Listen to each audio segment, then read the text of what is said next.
Hello, welcome to Homesteading Northwest Florida. Today is Wednesday, October 16th, 2025, and it is 9:22 in the morning.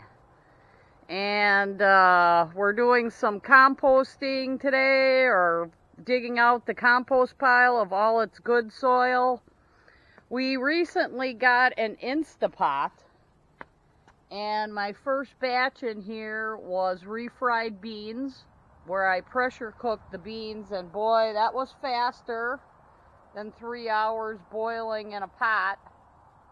So that was nice. And here I'm cleaning the pot out.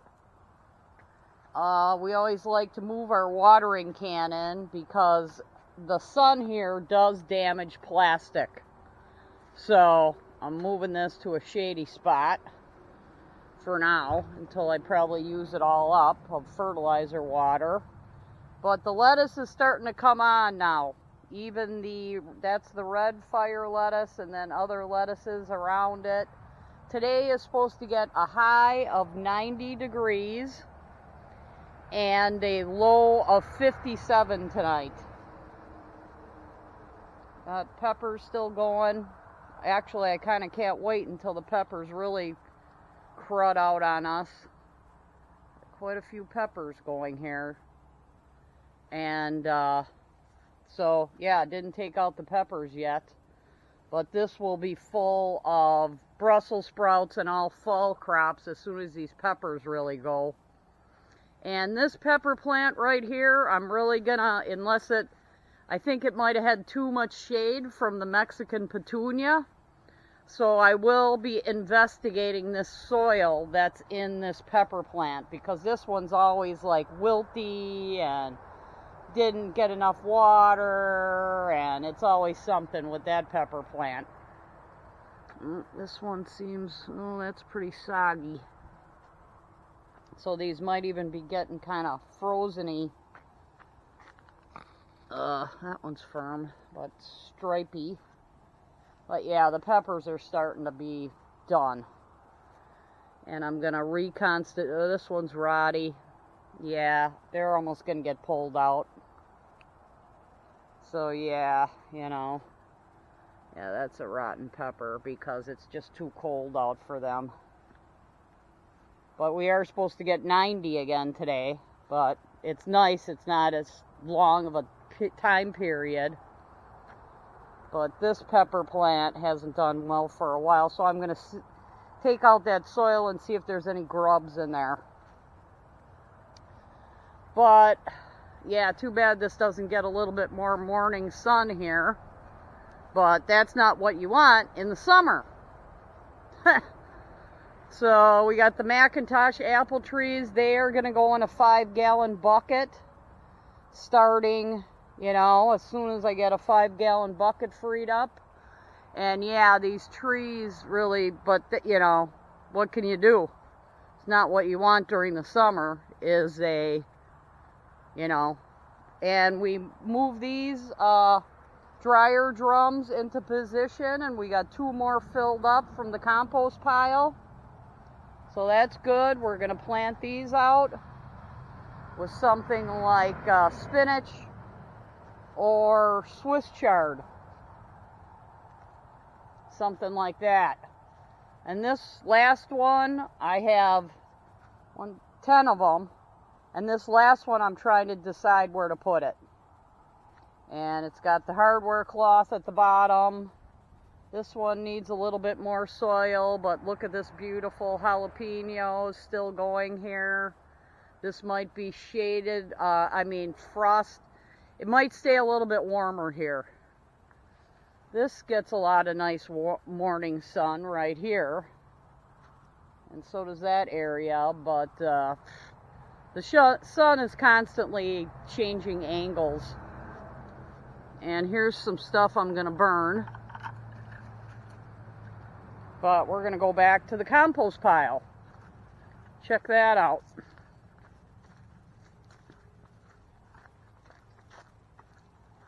And yeah, we got the woodland mill, still haven't gotten to that.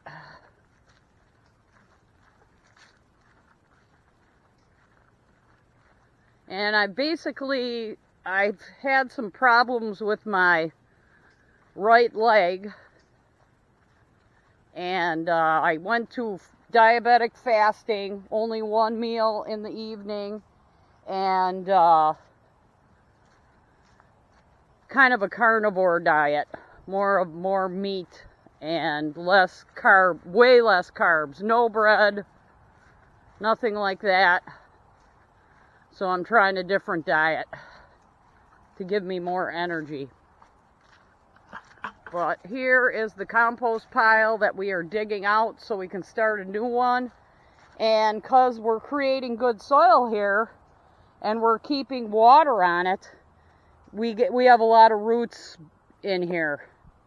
And yeah, so yeah, this is kind of far down too. We got a nice deep compost pit.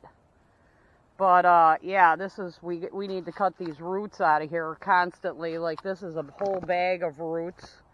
And this bag I found in the street, you know, on the side of the road, like somebody threw it out and just let garbage be all over.